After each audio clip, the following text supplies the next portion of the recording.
எண்ணெய் கிணறுகள் பற்றி எறிவதனால் தெஹ்ரானை சூழ்ந்த கருமேகங்கள் மூச்சுவிட முடியாமல் பொதுமக்கள் அவதி. ஈரான் அமெரிக்கா இஸ்ரேல் போரில் மத்தியஸ்தம் செய்ய முன்வந்தார் புடின். ஐக்கிய அரபு ராச்சியம் அருகே கொள்கலன் கப்பல் மீது தாக்குதல். ஈரானில் 1 மணி நேர இடைவெளியில் 2வது ஏவுகணை தாக்குதல். பொருளாதார நெருக்கடியை வென்றெடுக்க கூட்டு முயற்சி வேண்டும், ஜனாதிபதி அனுரகுமார் தெரிவிப்பு. ஈரான் மாலுமிகளின் சடலங்களை தூதரகத்திடம் ஒப்படைக்குமாறு நீதிமன்றம் உத்தரவு. டொராண்டோவில் அமெரிக்க தூதரகத்தை இலக்கு வைத்து துப்பாக்கிச் சூடு. வணக்கம், இது யூரோப் தமிழின் இரவு நேர பிரதான செய்திகளுடன் இணைந்திருக்கும் நான் நோமிகா சாந்தகுமார். இனி தொடர்பான விரிவான செய்திகள்.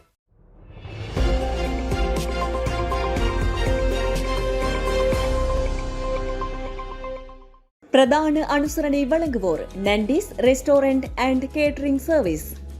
எண்ணெய் கிணறுகள் பற்றி எறிவதனால் டெஹ்ரானை கருமேகங்கள் சூழ்ந்துள்ளன. இதனால் மூச்சுவிட முடியாமல் பொதுமக்கள் அவதிப்படுகின்றனர். ஈரான் அமெரிக்கா இஸ்ரேல் இடையே போர் தொடங்கி நேற்றைய தினம் 11வது நாளை எட்டியது. ஈரானின் எண்ணெய் கிணறுகள் மீது இஸ்ரேல் விமானப்படைகள் தொடர்ந்து தாக்குதல் நடத்தி வருவதனால் அவை பற்றி எறிகின்றன. இதன் காரணமாக டெஹ்ரானை சுற்றியுள்ள பகுதிகளிலும் வானில் கருமேகங்கள் சூழ்ந்துள்ளன. இதனால் சுற்றுச்சூழலுக்கு பெரும் கேடு ஏற்பட்டுள்ளது. பொதுமக்கள் வசிக்கும் வீடுகளிலும் கூட கரும்புகை சூழ்ந்துள்ளது. பொதுமக்கள் சிகிச்சை பெறும் மருத்துவமனையிலும் கூட புகைமுகங்கள் சூழ்ந்துள்ளன. இதனால் அங்குள்ள நோயாளிகள் மூச்சுவிட முடியாமல் திணறி வருகின்றனர் என தெரியவந்துள்ளது. ஈரான் அமெரிக்கா இஸ்ரேல் இடையே போர் தொடங்கி இன்று 12வது நாளை எட்டியுள்ளது. இந்த போரை முடிவுக்கு கொண்டு வருவதற்காக மத்தியஸ்தம் செய்ய ரஷ்ய ஜனாதிபதி புடின் முன்வந்துள்ளார். இதற்கு அமெரிக்க ஜனாதிபதி டொனால்டு டிரம்ப் எதிர்வினை ஆற்றியுள்ளார். ஈரானின் எண்ணெய் கிணறுகள் மீது இஸ்ரேல் விமானப்படைகள் தொடர்ந்து தாக்குதல் நடத்தி வருவதால் அவை பற்றி எறிகின்றன. இதன் காரணமாக டெஹ்ரானை சுற்றியுள்ள பகுதிகளிலும் வானில் கருமேகங்கள் சூழ்ந்துள்ளன. இதனால் சுற்றுச்சூழலுக்கு பெரும் கேடு ஏற்பட்டுள்ளது. இந்த நிலையில் ரஷ்ய ஜனாதிபதி மாளிகை செய்தி தொடர்பாளர் திமித்ரி பெஸ்கோவ் நேற்றைய தினம் செய்தியாளரிடம் கருத்து தெரிவிக்கையில், ஈரான் மீது ராணுவ நடவடிக்கை தொடங்குவதற்கு முன்பு பிரச்சினையின் தொடக்க நிலையிலேயே அதை தீர்ப்பதற்காக பல்வேறு யோசனைகளை அதிபர் விளாடிமிர் புடின் தெரிவித்திருந்தார். இதில் பல யோசனைகள் இப்போது பரிசீலனைக்கு உகந்தவை.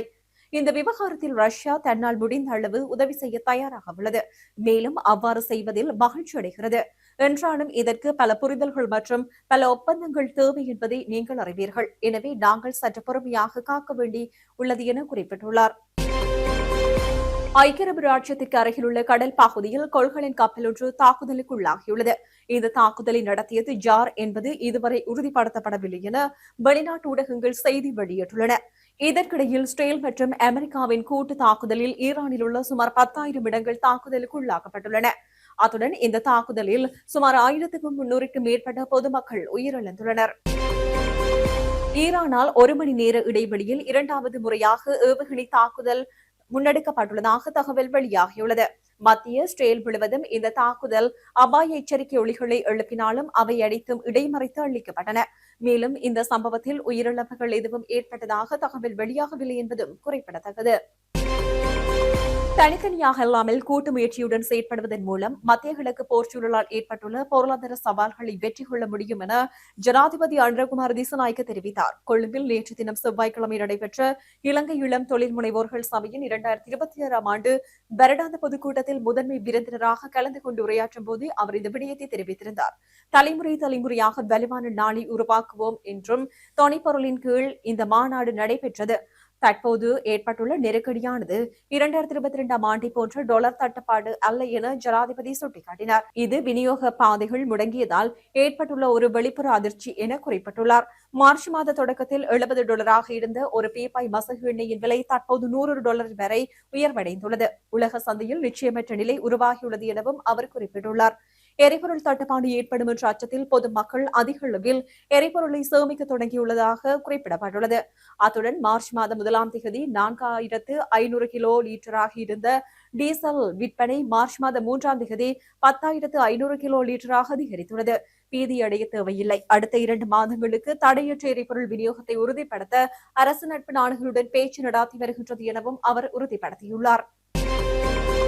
காலிபுதன வைத்தியசாலையில் 2 நடமாடும் குளிர்பதன அறைகளில் வைக்கப்பட்டிருந்த 84 ஈரானிய மாலுமிகளின் சடலங்களை ஈரானிய தூதரக அதிகாரிகளிடம் ஒப்படைக்குமாறு காலி பிரதம நீதவான் ஜமீர தொடங்கொட இன்று உத்தரவிட்டார்.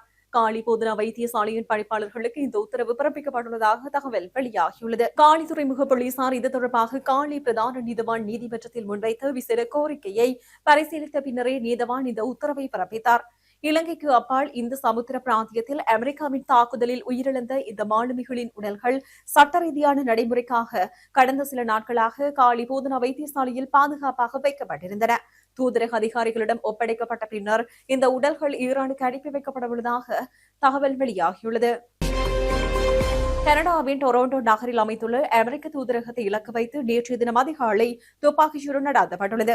அதிகாலை 5:30 அளவில் துப்பாக்கிச் சத்தம் கேட்டதாக கிடைத்த தகவலை அடுத்து சம்பவ இடத்திற்கு விரைந்த போலீசார் தூதரக வளாகத்தில் துப்பாக்கிச்சூடு நடத்தப்பட்டதற்கான ஆதாரங்களை கண்டறிந்தனர்.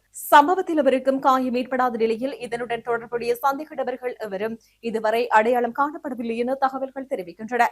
சம்பவத்தை அடுத்து விசாரணைகளுக்காக தூதரகத்தை சுற்றியுள்ள வீதிகள் தற்காலிகமாக மூடப்பட்டுள்ளதுடன் டொரண்டோ போலீசார் தீவிர விசாரணைகளை முன்னெடுத்து வருகின்றனர்.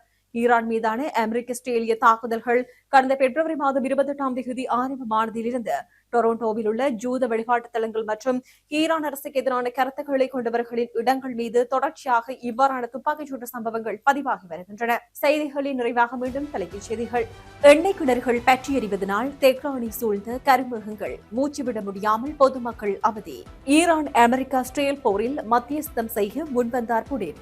ஐக்கிய அரபு ராச்சியம் அருகே கொள்கலன் கப்பல் மீது தாக்குதல். ஈரானில் 1 மணி நேர இடைவெளியில் 2வது ஏவுகணை தாக்குதல். பொருளாதார நெருக்கடியை வென்றெடுக்க கூட்டு முயற்சி வேண்டும். ஜனாதிபதி அனுரகுமார் தெரிவிப்பு. ஈரான் மாலுமிகளின் சடலங்களை தூதரகத்திடம் ஒப்படைக்குமாறு நீதிமன்றம் உத்தரவு. டொரண்டோவில் அமெரிக்க தூதரகத்தை இலக்கு வைத்து துப்பாக்கிச்சூடு. இத்துடன் ஈரோப் தமிழின் இரவு நேர பிரதான செய்திகள் நிறைவு பெற்றன. வணக்கம்.